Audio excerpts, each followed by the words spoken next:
Well, today we're going to do more about Land Rover, in this case the 6-wheel drive Land Rover Perentie ambulance. I mentioned that because I also have a 4-wheel drive. In any case, today we're going to be removing the second strut from here. You can see from this big hole and the missing battery in here that we removed the driver's side one yesterday, and it nearly knackered me because of the state of the strut. This one hopefully should be a little easier.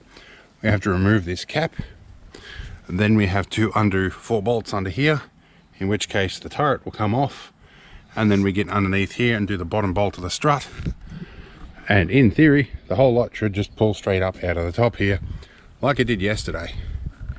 So hopefully this is a quicker job. I may have just jinxed myself, but let's see how we go.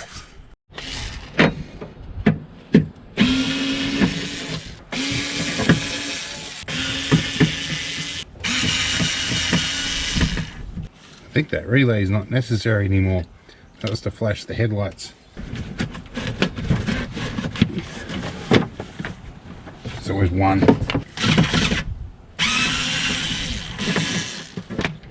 That was a lot easier. Alright, I'm going to undo this one first. These ones call for an 8mm spanner on the top and a 19mm on the bottom. The problem I had with the other strut is that this bit was all messed up. So let's see how we go here. This looks like this is going to come out relatively easily, which is nice.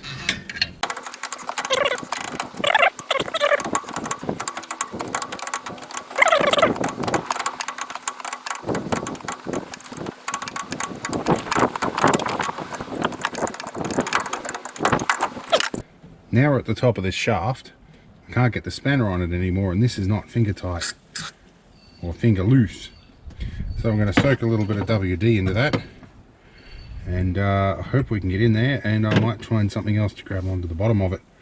But anyway, let's try the bottom one and see how good that is. Alright, so this one's going to be a little bit harder to get to because of where I've got the wheels.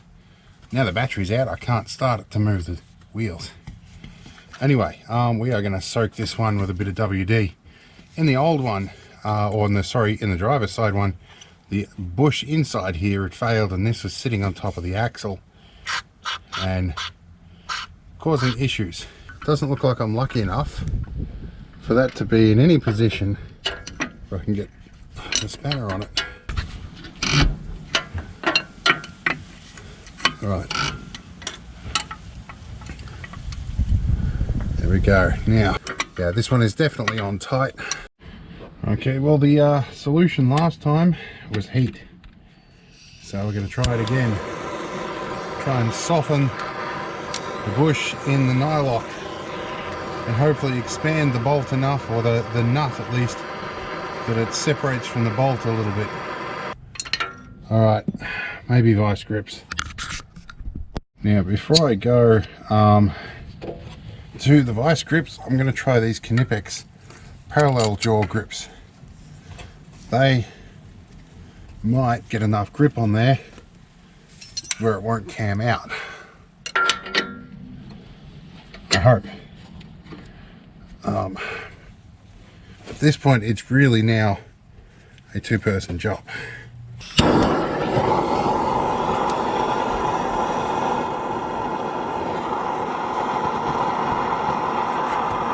You know, I wonder if I squirt it with some WD now, that the contraction might suck some WD into the joint. But I'm not confident about that. If I touch this with vice grips, I'm going to knacker that thread on the end, and that'll be the last I can use a spanner on it. But also, looking at it now, I think that's probably all I got option wise. Alright. Vice grips to the rescue. See if we can get it now. Why do I have a 7/8 instead of a 19? There we go.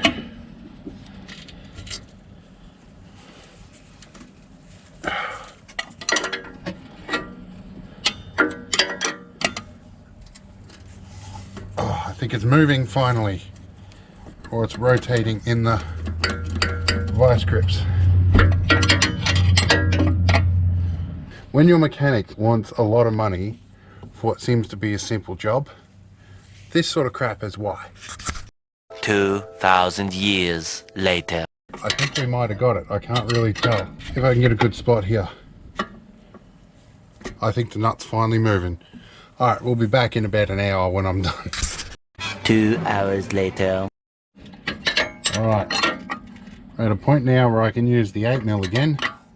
The nut is most definitely moving. Right, some WD-40 and some rocking backwards and forwards.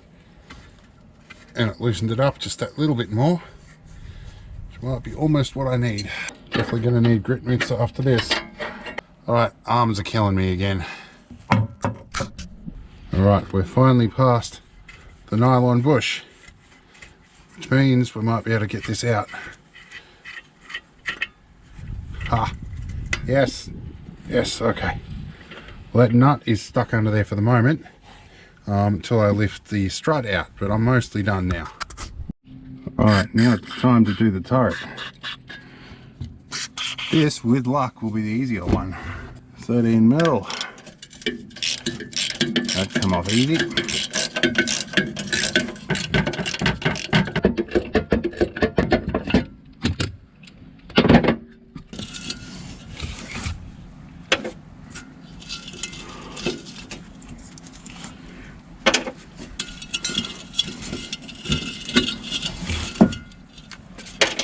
Alright,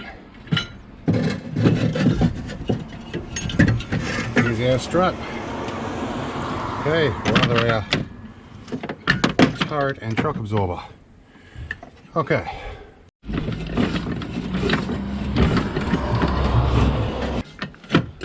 Alright, still easier than the other one. Alright, we're out.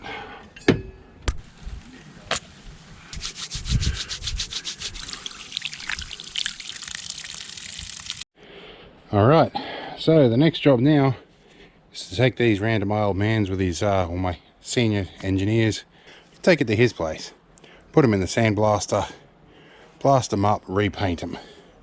That's going to be another video because I am exhausted. Multiple sclerosis means I have limited energy for these things. But I'm still trying. So let's carry on. We'll see you in the next one. And hopefully I'll be more energetic then. Catch you later.